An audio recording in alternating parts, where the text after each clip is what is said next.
Bismillahirrahmanirrahim. Alhamdulillahirabbil alamin. Wassalatu wassalamu ala asyrafil mursalin nabiyina Muhammadin sallallahu alaihi wasallam wa ala alihi wa sahbihi ajma'in. Muslimin dan muslimat yang dirahmati Allah, Assalamualaikum warahmatullahi wabarakatuh. Alhamdulillah, kita merafakkan kesyukuran kita ke hadrat Allah Subhanahu wa taala. Dan terima kasih di atas kesudian para jamaah bersama-sama kita menghayati sekelumit tentang sirah para sahabat Rasulullah sallallahu alaihi wasallam, orang-orang yang selalu bila kita dengar nama mereka diucapkan, kita akan mendoakan radhiyallahu anhum, semoga Allah meridai mereka. Maka itulah, bila kita selongkar sejarah mereka, kita hayati perjalanan hidup mereka, kita juga ingin mendapatkan keredaan daripada Allah Subhanahu wa taala dalam menjalani kehidupan kita ini, insya-Allah. Pada siaran kali ini, izinkan saya mengajak para jamaah sekalian kita menghayati sekelumit tentang sirah ataupun sejarah hidup sahabat yang bukan merupakan orang Arab, bahkan bukan pun merupakan orang kelahiran semenanjung tanah Arab, tetapi beliau begitu dekat dengan Rasulullah sallallahu alaihi wasallam.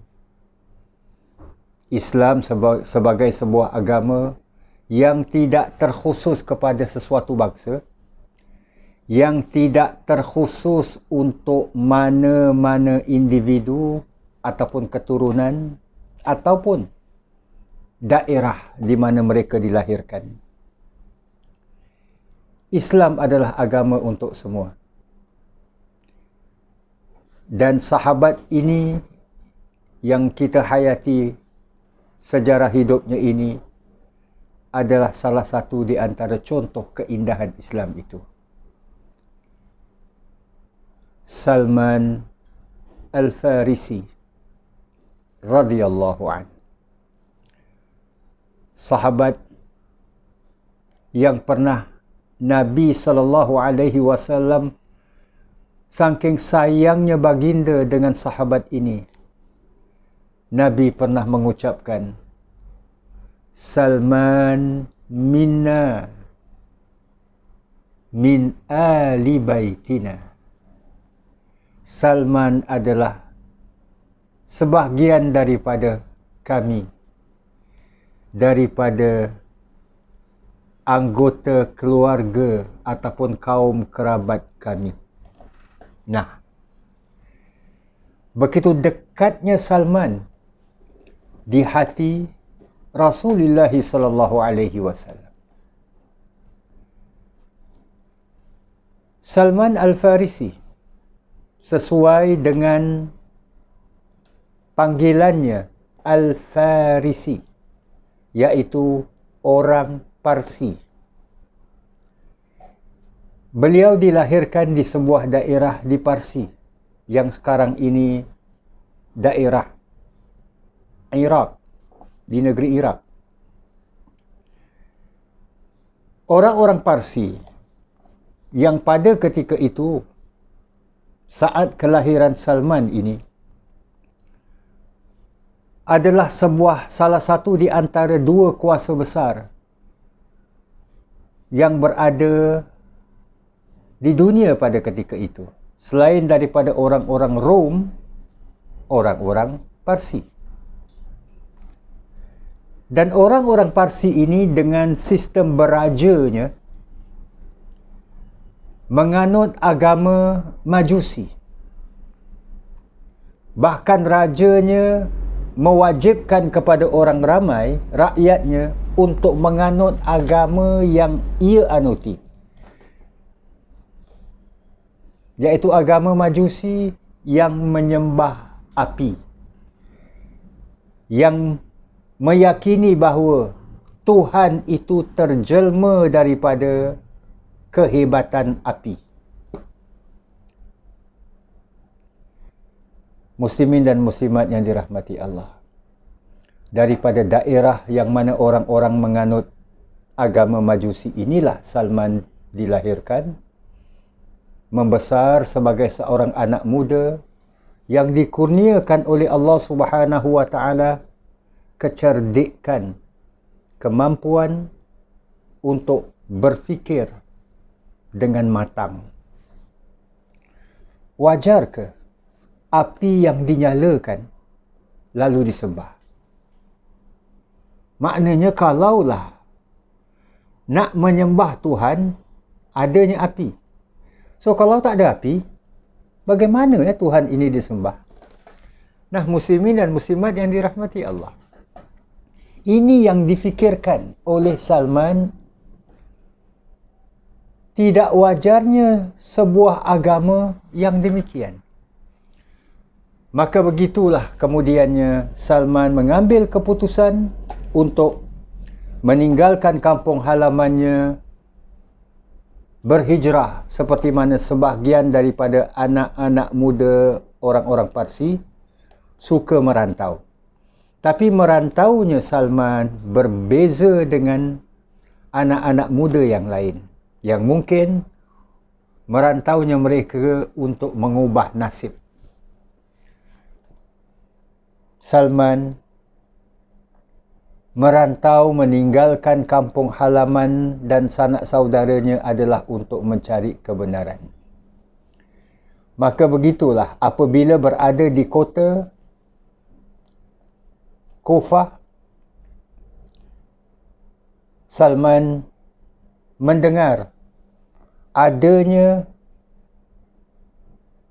sebuah agama yang dianuti di daerah Syam, Syria sekarang ini. Ia menuju ke Syria. Ia menuju ke Syam. Di Syam beliau bertemu dengan pendeta-pendeta Yahudi yang mungkin bagi pendapat Salman, agama Yahudi adalah agama yang benar. Lalu ia cuba mendekati, ia cuba pelajari, tapi ia tidak menemukan kebenaran dalam ajaran tersebut, di mana ia melihat ramai pemimpin-pemimpin agama Yahudi mengamalkan kehidupan dan pengamalan-pengamalan dalam hidup ini secara double standard.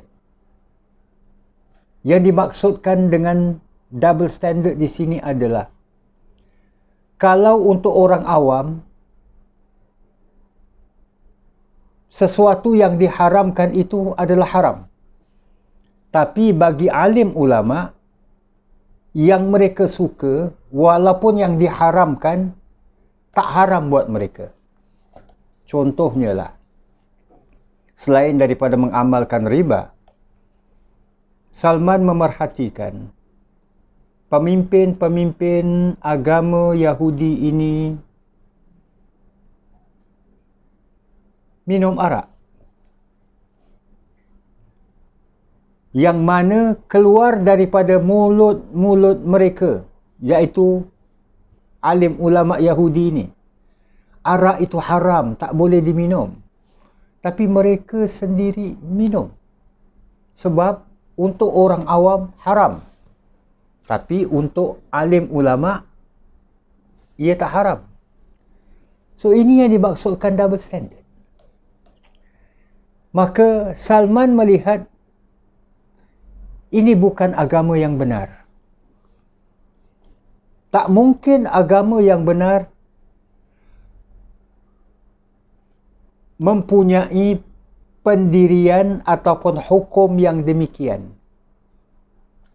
Haram bagi segolongan orang, halal bagi segolongan orang yang lain. Agama apa ni? Kemudian ia cuba pula, sebab di Syam sana masyarakatnya majmuk,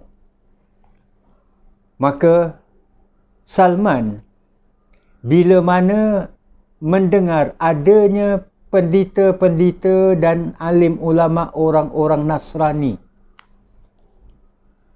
ia cuba mendekati agama Nasrani ini. Mungkin kalaulah Majusi bukan agama yang benar, kalaulah Yahudi bukan agama yang benar, maka Salman cuba, mungkin agama Nasrani adalah agama yang selama ini dicari-carinya. Mungkin. Ia pun cuba mendekati agama Nasrani ini dengan melihat pengamalan orang-orangnya, dengan melihat tindak tanduk para alim ulamanya, memikirkan apa yang diajarkan. Tapi ia bila bertanya ke hati sanubarinya sendiri, apa benarkah Tuhan itu ada 3 dalam 1? Tuhan punya isteri, punya anak, seperti mana yang turut disembah oleh orang-orang Nasrani. Isa itu adalah anak Tuhan. Kalau begitu, apa bezanya Tuhan dengan manusia? Maka agama Nasrani tidak ada tempat dalam hatinya. Dan di Syam ini juga Salman mendengar adanya orang-orang Arab yang datang daripada belah selatan, antaranya daripada Makkah, mengkhabarkan bahawa terdapatnya seorang Nabi dari kalangan orang-orang Arab yang sekarang ini, iaitu pada ketika itu, sudah pun berhijrah ke Madinah. Akhirnya Salman yang meninggalkan kampung halamannya demi mencari kebenaran, cuba untuk berpindah ke Madinah. Bagi mendekati orang yang dinamakan seorang Nabi dan Rasul yang terakhir, bagi memahami ajaran yang diajarkan olehnya. Maka itulah Salman meninggalkan Syam. Dalam usaha mencari kebenaran, ia menuju ke Madinah. Muslimin dan muslimat yang dirahmati Allah, bila tiba di Madinah, ia cuba mencari seorang yang dipanggil sebagai Rasulullah, Nabi kita Nabi Muhammad sallallahu alaihi wasallam.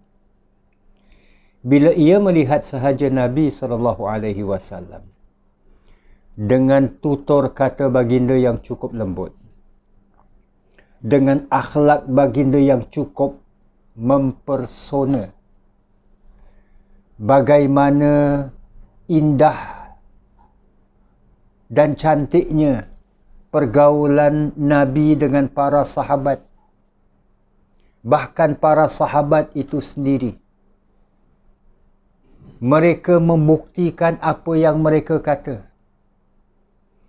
Bila turunnya ayat-ayat tentang contohnya pengharaman arak, mereka sanggup meninggalkan arak tersebut. Sesuatu yang Allah haramkan, mereka tinggalkan. Ini memutikkan rasa cinta, keinginan yang lebih mendalam untuk tahu siapa orang yang dipanggil sebagai Rasulullah, apa agama yang dinamakan Islam. Maka ia dalam pergaulannya dengan orang-orang Madinah, dengan para sahabat, ia memerhatikan daripada jauh akhlak dan pergaulan Nabi SAW. Malah turut mendengarkan apa yang Nabi SAW ucapkan, sampaikan, termasuk daripada firman-firman Allah. Setapak demi setapak, sedikit demi sedikit, Salman Al-Farisi radhiyallahu an mendekatkan dirinya kepada Islam, yang mana akhirnya pada suatu hari ia bertemu dengan Rasulullah sallallahu alaihi wasallam dan menyatakan hasratnya untuk memeluk Islam. Mengucaplah beliau dengan kalimah syahadah, Asyhadu an la ilaha illallah. Aku mengaku bahawa tiada Tuhan melainkan Allah. Wa asyhadu annaka ya Muhammad. Dan aku mengaku bahawa sesungguhnya dikau ya Rasulullah, ya Muhammad adalah Rasulullah, pesuruh Allah. Bermulalah kehidupan Salman sebagai seorang Muslim, yang mana Islamnya Salman bukan hanya sekadar untuk keyakinannya sendiri, bukan hanya untuk pengamalannya sendiri, malah masuk Islamnya ia turut menyumbang kepada agama suci ini. Dan inilah hebatnya para sahabat radhiyallahu anhum. Mereka tidak hanya cukup sekadar menjadi seorang Muslim, mengamalkan ajaran-ajaran Islam sekadar begitu saja, secara rutin, tapi menyumbang sesuatu kepada Islam. Tak kira besar kecil, sikit ataupun banyak, mereka akan terus berusaha untuk menyumbang sesuatu kepada Islam. Maka pada tahun ke-5 Hijriah, apabila Rasulullah SAW duduk berbincang bersama dengan para sahabat, memikirkan strategi peperangan yang perlu diambil apabila terdapat ancaman daripada orang-orang musyrikin Quraisy yang bekerjasama dengan pemimpin-pemimpin Yahudi dan juga puak-puak Arab yang lain untuk menyerang Madinah, berperang dengan orang-orang Islam. Tahun ke-5 Hijriah adalah tahun di mana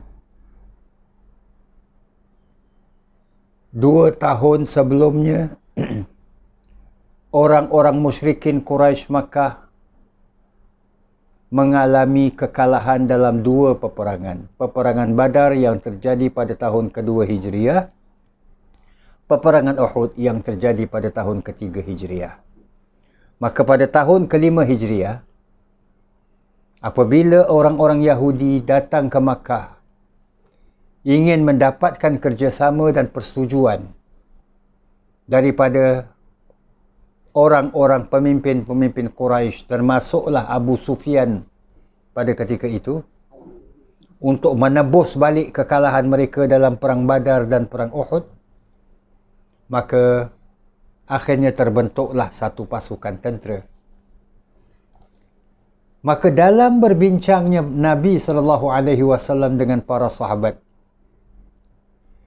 bagaimana peperangan ini perlu diatur? Apa strategi yang perlu diambil? Maka Salman mendatangkan idea.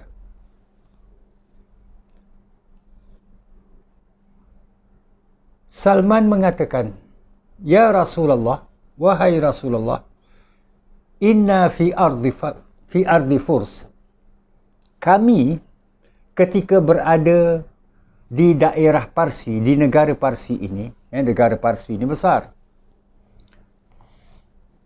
Bila mana kami ini diserang oleh pihak musuh,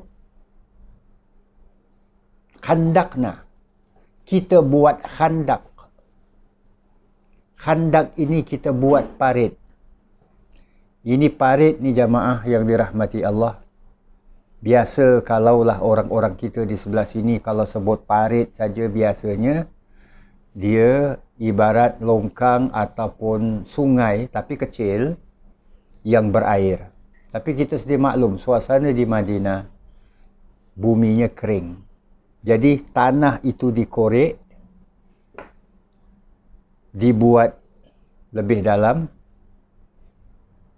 untuk menjadi kubu pertahanan. Maksudnya, tanah itu dikorek yang mana tidak membolehkan orang itu berjalan begitu saja.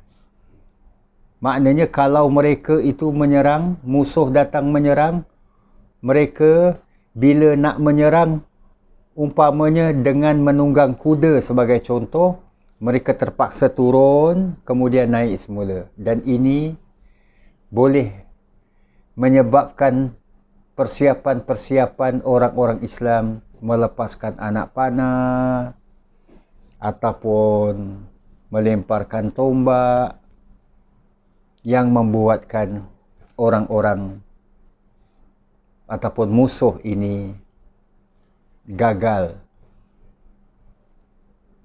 Kalaulah tanah tu dikorek dalam dan lebar, kalaulah mereka menaiki kuda, bila mana nak melompat ke tebing yang satu lagi, oleh kerana lebarnya, unta tu tak dapat melompat.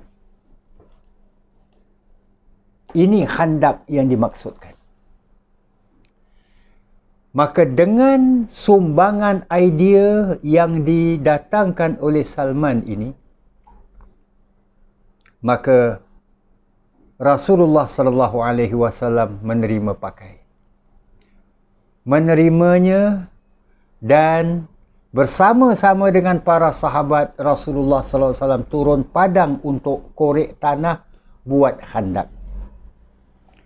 Sesuatu yang sebelum ini belum pernah dibuat oleh bangsa Arab dalam menghadapi musuh-musuh mereka. Nah, kita perhatikan, inilah sumbangan Salman Al-Farisi radhiyallahu an. Walaupun ketika itu beliau baru saja masuk Islam dan beliau amat merasa tidak terasing walaupun beliau ini bukan daripada kalangan orang-orang Arab. Tapi beliau menghampiri Rasulullah sallallahu alaihi wasallam. Beliau menghabiskan masa hidup beliau ini dengan terus mendampingi Islam dan menyumbang kepada Islam. Sehingga Rasulullah sallallahu alaihi wasallam mencintai beliau, sayang dengan beliau. Rasulullah sallallahu alaihi wasallam pernah mengucapkan, Salman minna, Salman daripada kita, min ahli baitina, daripada ahli keluarga kita. Inilah sekelumit tentang sejarah hidup sahabat agung ini yang pernah dilantik menjadi Governor Kufah di zaman Sayyidina Umar ibn al-Khattab radhiyallahu an. Namun apabila orang-orang Kufah beratur panjang di jalan-jalan raya untuk meraihkan kedatangan governor mereka yang baru ini, mereka terkejut apabila governor yang mereka nanti-nantikan ini datang dengan tak ada sebarang escort. tak ada para pengawal, dan datangnya pula dengan penuh tawaduk, bukan dengan pakaian yang gah, dengan pengiring-pengiring yang ramai. Ia datang sendirian dengan menunggang seekor keldai. Satu sifat tawaduknya. Malah pernah diriwayatkan pun, sahabat hebat ini, sahabat yang pernah diakui oleh Nabi, Salman minna min ali baitina, kerana sayangnya Nabi, diriwayatkan governor Kufah ini pernah meminta daripada seorang pembantu rumahnya untuk beli sesuatu barang di luar. Lalu pembantunya ini keluar pergi ke pasar membelinya. Tiba-tiba datang seseorang untuk bertemu governor. Dan ia melihat governor pada ketika itu sedang buat roti.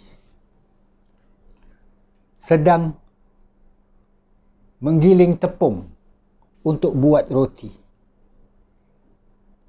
Lalu orang yang datang ini bertanya kepada governor, "Tuan, tak ada ke pembantu, Tuan?" Salman menjawab, "Ada. Tapi saya memintanya untuk beli sesuatu di pasar dan saya tak nak membebankan ia dengan dua kerja dalam satu masa." Kita lihatlah, beliau sendiri yang mengadun tepung itu untuk dibuat roti. Sifat tawaduknya sahabat agung ini. Inilah muslimin dan muslimat yang dirahmati Allah, sekelumit daripada sejarah hidup Salman Al-Farisi radhiyallahu anhu. Mudah-mudahan menjadi iktibar kepada kita. Betapa kita ini mungkin kita rasa kita ni hebat.